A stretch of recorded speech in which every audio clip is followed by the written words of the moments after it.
Hey guys, it's Max. How's everyone doing today? Welcome to Austin. A beautiful, crisp, clear fall day. Or it's actually not that crisp. It's kind of warm. Let's check in with a video I just wrote.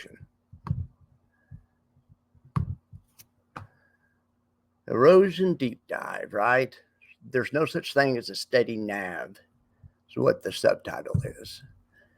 I have lots of new subs. It's been a while since I've spoken about erosion. I've seen a lot of wrong information out there. Erosion is easily the most misunderstood topic in the high yield ETF world. Stick around to the end and I'll suggest a couple of solutions. But first of all, erosion's the wrong word. That doesn't even really matter. But erosion's what leveraged and inverse ETFs do. The erosion implies something that's gone and not coming back, whereas depletion, which is what high yield ETFs do, they have NAV depletion. Depletion implies something that depletes and then is replenished, and that's the way these work.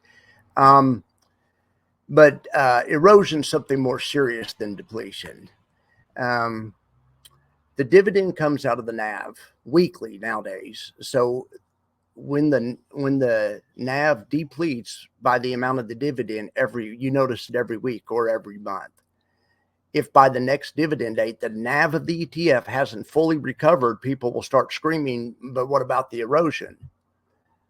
All ETFs have what y'all are referring to as erosion. You just don't notice it on some of them, or it's such a small amount to be inconsequential. Some ETFs have the is it in yet syndrome, where they pay such a tiny dividend, appear not to have any erosion, but they have it. Every stock or ETF that pays a dividend depletes. SCHD does it, so does SPY. Once a quarter, SPY pays a dividend. That amount is deducted from the NAV of the SPY overnight.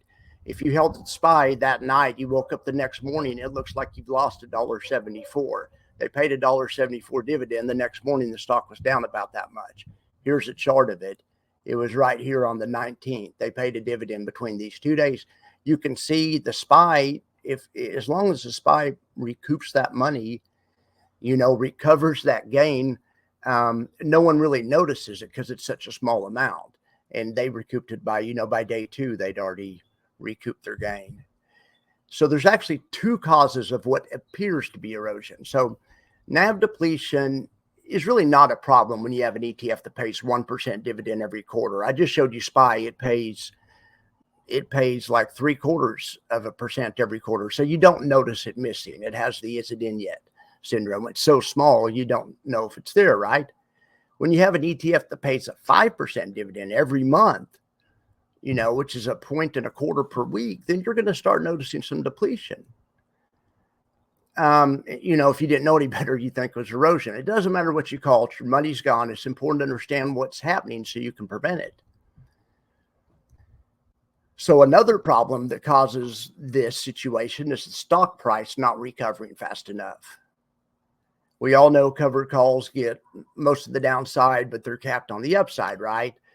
So the solution to this one is to stick with one of the Defiance target funds or some of the Yield Max funds, because they've all addressed this problem with the covered call spread. And there's other ETFs also catching upside. Jay isn't the only one, but Jay's the only one doing it with the covered call spread. Neos, I believe, also has call spreads, and they catch a lot of upside. But on the stock price dropping element of it, that's another problem that causes what appears to be erosion. The underlying price can drop. So your first defense in all of this and all of these problems is just pick a lower yielding ETF, because the yield is what the actual problem is. But second, if you have to go with the higher yielding one, that's fine, but be aware you're probably going to have to drip or reinvest a portion of that dividend either back in that ETF or in a different ETF. But you have to put it in some kind of investment, or else you're cannibalizing your future. You have to be aware that you're doing that. When you make these investments, you're investing in the actual premium capture part of the strategy, but you're trading some future upside for that privilege. So if you aren't all right with that, just don't do it. So there's a difference between income and revenue. Now, I learned this lesson on my first lemonade stand. I made $10 in revenue, but my dad made me pay $5 of it back to my mom because I got the ingredients from her. I got them out of the kitchen.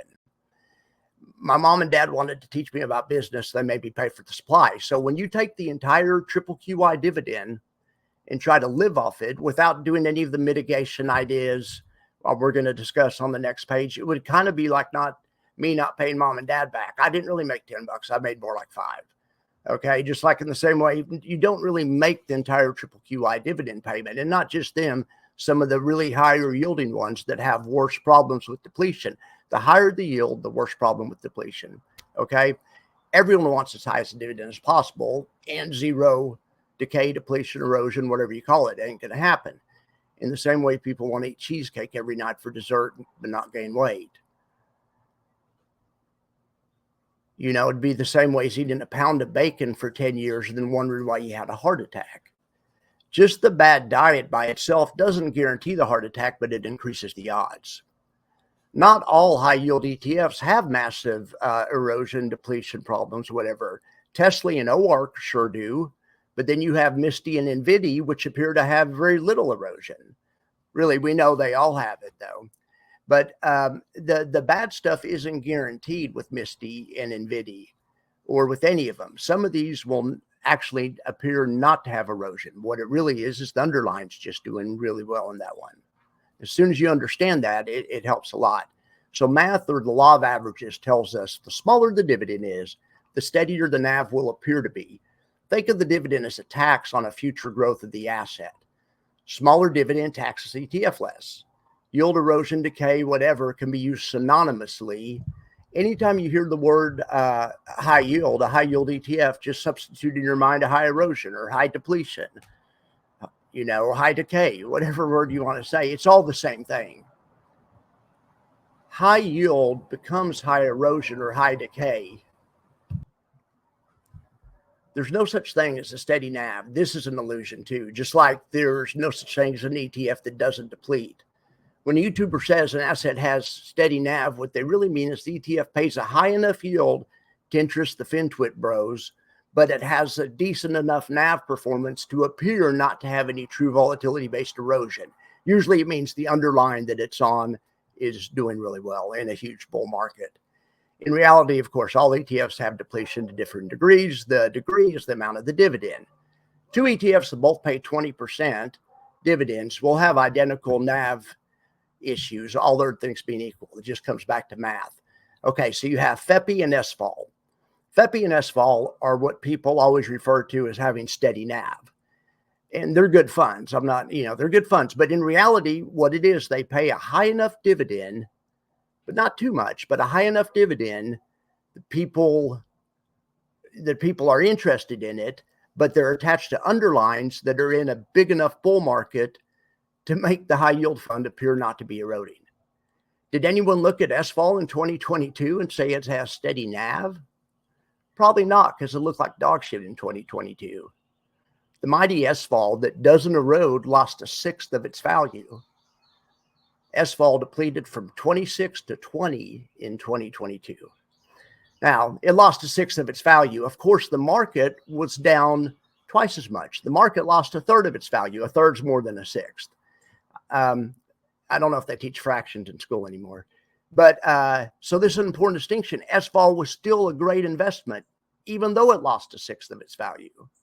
Two things can be true at once. The reason SVOL looks so steady now is a reflection of two things: a low or kind of moderate dividend and an underlying that's on fire. These ETFs do partially track the underlying, some more than others, and that's why it's paramount to understand how they work.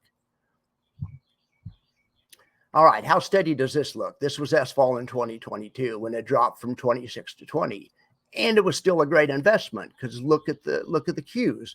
The Qs dropped from 370 to 260. The Qs dropped twice as much.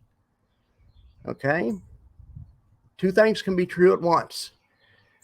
Now, FEPI is another one people point to as having steady NAV, and it is one of the better ones at catching upside.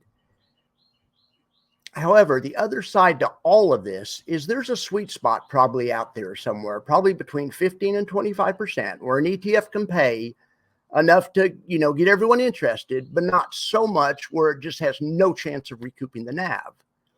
It simply comes down to math and how the underlying stock price does. So I'm going to say there's like a golden zone or whatever. So I would say FEPI, SVOL, SPY-T, Triple QT, T-SPY, Tap Alpha's Fund, T-SPY, XDTE, Round Hill's Fund, XDTE, and QDTE, and other ones, but those are the ones I'm thinking of now, sit in that golden zone where they pay like between 15 and 25, which is a ton, in my opinion, but they also have decent NAV performance because they don't pay 55 to 75 or something, where they just have no chance of having any NAV performance. Okay. So the other thing to consider is all covered call ETFs generally underperform buy and hold over the long run. Other things being equal, it's better to keep most of your money in buy and hold and not in these ETFs if you're concerned about long-term performance. But the good news is almost all of these ETFs, despite underperforming in the long run, underperforming just buying and holding stock, the good news is in a down market, almost all of these outperform stock. So also watch out for recency bias. You see this a bunch. So sure, JEPQ is one of the best ETFs, one of the best ones in the world. But JEPQ's underlying, the NASDAQ, has been on fire lately. It's had bad years also. Look at JEPQ in 2022. I mean, JEPQ's price dropped from 51 to 42. Was that erosion? No, it wasn't erosion. And that even wasn't depletion because they don't even deplete that much. That's caused by the market dropping. That happens. That happens to all other ETFs as well. This is where revenue and income matter. When XDTE, Round Hill, writes an option, it's revenue, or they call it premia. When the option expires or settled for cash, it becomes income. If it's a winning trade, it's a positive number. And if it's a loss, it becomes negative income. But the revenue can't be negative. Revenue has to be positive. Income can be and often is negative. Many businesses make good income but have bad revenue. Movie theaters, gas stations come to mind. They make a tremendous amount up front at the door, but they don't get a key. They only get to keep a very small percentage of it. A gas station makes like a penny a gallon or something, but they sell millions and millions of dollars worth of gas. In the high yield world, Triple QI and IWMY are like those gas stations. They make a tremendous amount of revenue. So in this game, the high yield game, you can either have yield or NAV return. When you go for more yield, choose one of the higher yielding funds, you're going to get less NAV return almost always.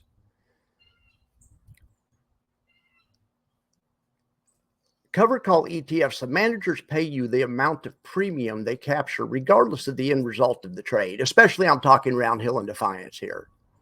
In other words, covered call ETFs pay based on the premium earned or the revenue.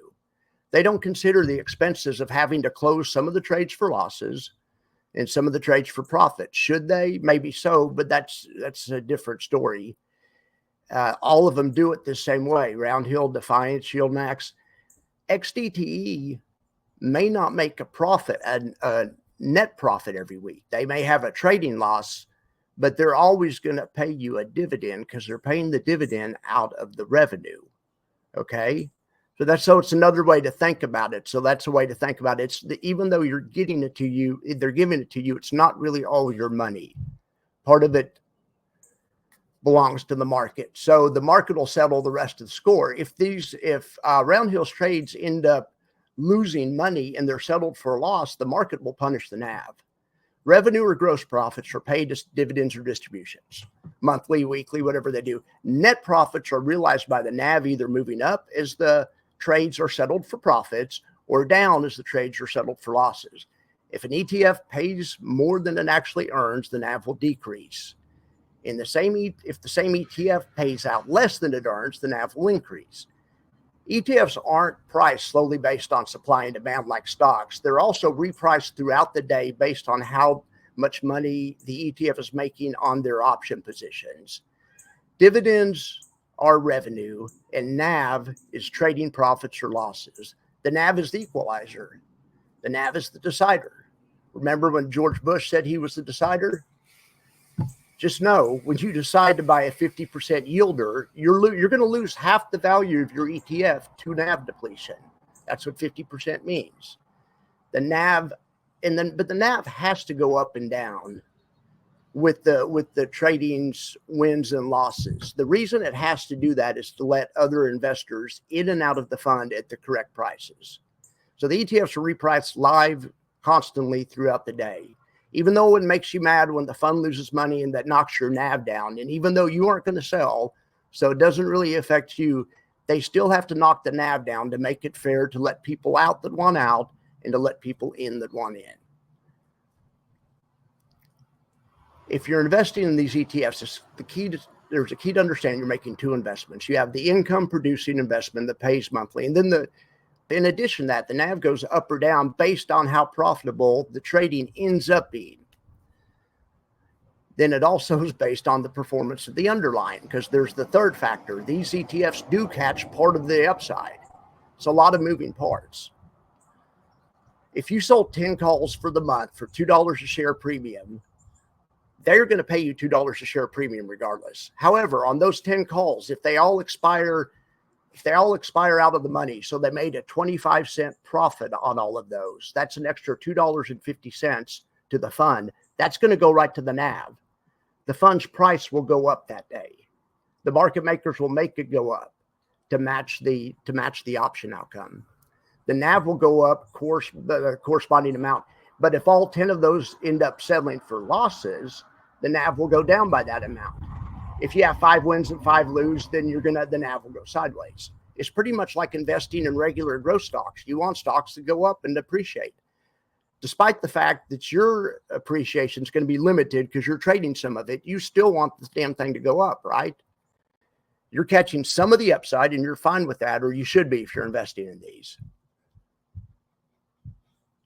Know what you own. You don't have to like this or be okay with this stuff or even understand how it works. You don't understand it, you aren't okay with it, stay away from these. I think these ETFs are doing what they're designed to do.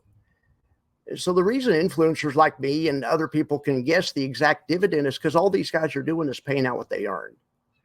Okay, now some ETFs do manage the distributions, which means they keep some of your money and they decide what to do with it. JP Morgan, BlackRock, ProShares, Global X, even Curve does that. Everyone's favorite Roundhill manages distributions. You know who doesn't manage them? YieldMax, Defiance. They figure it's our money. Jay and Sylvia trust us to figure out what to do with our own money. So what are the best practices? All right. 60-40 is what most wealth managers use for growth income. So that works, but you have to do 60-20-20 if you're going to do high yield ETFs. These are similar to bonds, but you could go 60 growth, 20 regular high income or regular income investments, and then 20% in these high yield funds. So no more than 20%. And preferably, at least 5 or 10 of these in your portfolio. There's a jillion of these out there nowadays. If you want to reinvest 2/3 of the dividend, I think that's the amount that you probably should. The other 1/3 should be spendable money you could live off of. If you don't want to reinvest 2/3 of the dividend, that's okay, but just be aware of the fact that you're cannibalizing your portfolio for the sake of current income. Make sure you're okay with this. In my opinion, it'd be better to get a second job and keep everything in growth, but you do you. So try to split those 20% between 4 or 5, if not 10 or 20 of these.